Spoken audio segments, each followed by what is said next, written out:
ബി.ജെ.പിയുടെ ശക്തി കേന്ദ്രമായ മട്ടാഞ്ചേരിയിൽ ചേരിപ്പോര് രൂക്ഷമാകുന്നു. മട്ടാഞ്ചേരി നേതൃത്വത്തിന്റെ നിലപാടുകളിൽ പ്രതിഷേധിച്ച് തിരഞ്ഞെടുപ്പിൽ മത്സരിക്കാൻ തയ്യാറെടുക്കുകയാണ് ബി.ജെ.പി മുൻ സംസ്ഥാന വൈസ് പ്രസിഡന്റ് ശ്യാമള എസ് പ്രഭു. കേരളത്തിൽ ബി.ജെ.പിയുടെ ആദ്യത്തെയും തുടർച്ചയായി 32 കൊല്ലം കൗൺസിലറുമായിരുന്ന വ്യക്തി കൂടിയാണ് ശ്യാമള. പ്രവർത്തന രംഗത്ത് സജീവമായി ഉണ്ടായിരുന്ന പല മുൻ നേതാക്കളെയും പ്രവർത്തകരെയും നിലവിലെ നേതൃത്വം അകറ്റി നിർത്തിയിരിക്കുന്നതായും പരാതികൾ വരുന്നുണ്ട്. സഹിൻ ആന്റണി കൊച്ചിയിൽ നിന്ന് ചേരുന്നുണ്ട്.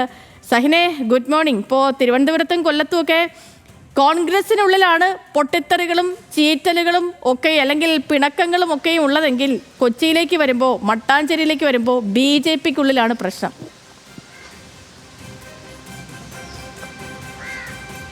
തീർച്ചയായിട്ടും ചെയ്തു.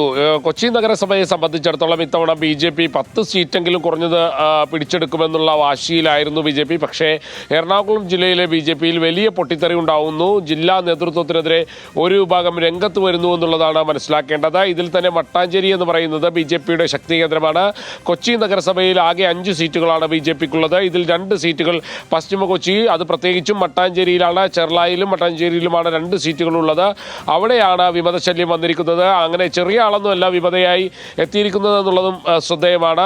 ബി.ജെ.പിയുടെ മുൻ സംസ്ഥാന വൈസ് പ്രസിഡന്റും ഒപ്പം തന്നെ കേരളത്തിലെ ആദ്യത്തെ കൗൺസിലർ, ബി.ജെ.പി കൗൺസിലറും കൂടാതെ 32 വർഷം തുടർച്ചയായി കൗൺസിലറായിരുന്ന ശ്യാമള എസ് പ്രഭുവാണ് ബി.ജെ.പിക്ക് വിമത സ്ഥാനാർത്ഥിയായി രംഗത്ത് വരുന്നത്. ശ്യാമളയുടെ നേതൃത്വത്തിൽ ഒരു വിഭാഗം മട്ടാഞ്ചേരിയിൽ ആകമാനം വിമതരായി രംഗത്തുണ്ടാകുമെന്നുള്ളതാണ് മനസ്സിലാക്കാൻ കഴിയുന്നത്. അങ്ങനെ വരികയാണെങ്കിൽ ബി.ജെ.പിയെ സംബന്ധിച്ചിടത്തോളം വലിയ തിരിച്ചടിയായിരിക്കും എറണാകുളം ജില്ലയിൽ ആകമാനം ഉണ്ടാകുക. കാരണം വിമതശല്യം വലിയ രീതിയിൽ രൂക്ഷമായിട്ടുള്ള ഒരു ജില്ല കൂടിയാണ് എറണാകുളം. അവിടെയാണ് പ്രത്യേകിച്ചും അവരുടെ പ്രസ്റ്റീജ് മത്സരം നടക്കുന്ന കൊച്ചി നഗരസഭയിൽ ഒരു വലിയ വിമത സ്ഥാനാർത്ഥി വരുന്നത്.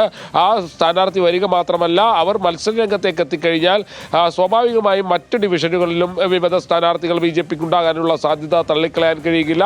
അങ്ങനെ ബി.ജെ.പിയുടെ ജയസാധ്യത നന്നേ കുറയാനുള്ള സാധ്യതയാണ് ഇപ്പോഴുള്ളത്. എന്തായാലും ശ്യാമള എസ് പ്രഭു ബി.ജെ.പിയുടെ സംസ്ഥാന വൈസ് പ്രസിഡന്റ് ആയിരുന്നു.